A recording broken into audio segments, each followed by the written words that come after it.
As a little Hawaiian, my mom and auntie always told me stories about Kalaupapa, the Hawaiian leper colony surrounded by the highest sea cliffs in the world, and Father Damien, the Belgian missionary who gave his life for the Hawaiian community. As a young nurse, my aunt trained the nuns caring for the remaining lepers almost 100 years after Father Damien died of leprosy.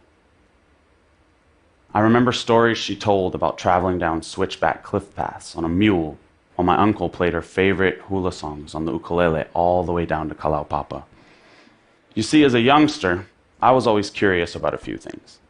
First was why a Belgian missionary chose to live in complete isolation in Kalaupapa, knowing he would inevitably contract leprosy from the community of people he sought to help. And secondly, where did the leprosy bacteria come from, and why were Kanaka Maoli, the indigenous people of Hawaii, so susceptible to developing leprosy, or mai pake? This got me curious about what makes us unique as Hawaiians, namely our genetic makeup. But it wasn't until high school through the Human Genome Project that I realized I wasn't alone in trying to connect our unique genetic ancestry to our potential health, wellness, and illness.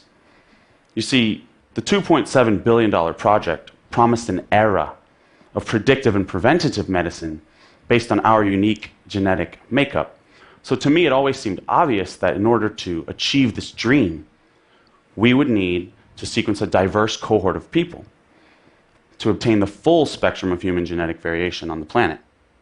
That's why, 10 years later, it continues to shock me knowing that 96% of genome studies associating common genetic variation with specific diseases have focused exclusively on individuals of European ancestry. Now, you don't need a PhD to see that that leaves 4% for the rest of diversity. And in my own searching, I've discovered that far less than 1% have actually focused on indigenous communities like myself.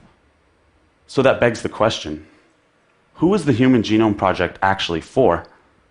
Just like we have different colored eyes and hair, we metabolize drugs differently based on the variation in our genomes.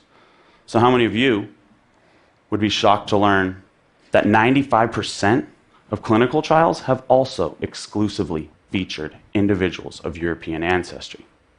This bias and systematic lack of engagement of indigenous people in both clinical trials and genome studies is partially the result of a history of distrust.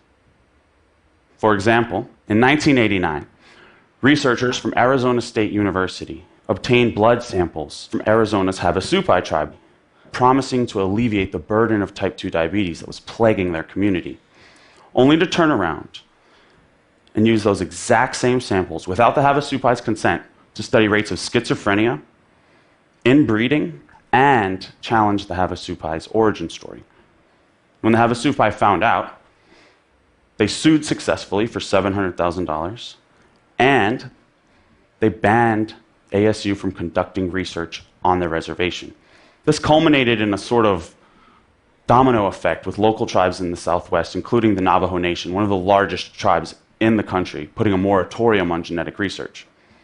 Now, despite this history of distrust, I still believe that indigenous people can benefit from genetic research. And if we don't do something soon, the gap in health disparities is going to continue to widen.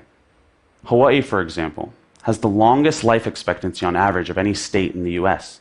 Yet native Hawaiians, like myself, die a full decade before our non-native counterparts because we have some of the highest rates of type 2 diabetes, obesity, and the number 1 and number 2 killers in the US, cardiovascular disease and cancer.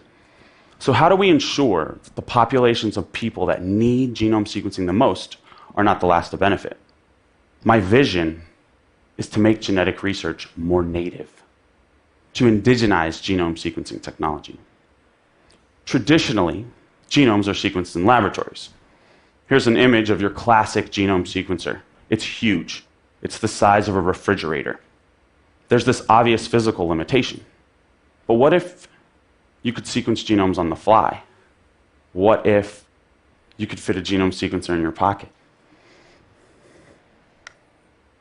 This nanopore-based sequencer is 1/10,000th the size of your traditional genome sequencer. It doesn't have the same physical limitations in that it's not tethered to a lab bench with extraneous cords, large vats of chemicals, or computer monitors. It allows us to de-black box genome sequencing technology development in a way that's immersive and collaborative, activating and empowering indigenous communities as citizen scientists.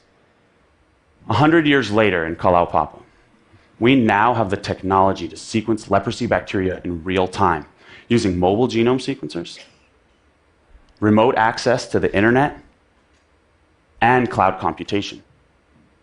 But only if that's what Hawaiian people want. In our space, on our terms. Indigenomics is about science for the people, by the people. We'll be starting with a tribal consultation resource focused on educating indigenous communities on the potential use and misuse of genetic information. Eventually, we'd like to have our own Indigenomics Research Institute to conduct our own experiments and educate the next generation of indigenous scientists. In the end, indigenous people need to be partners in and not subjects of genetic research. And for those on the outside, just as Father Damien did, the research community needs to immerse itself in indigenous culture or die trying. Mahalo.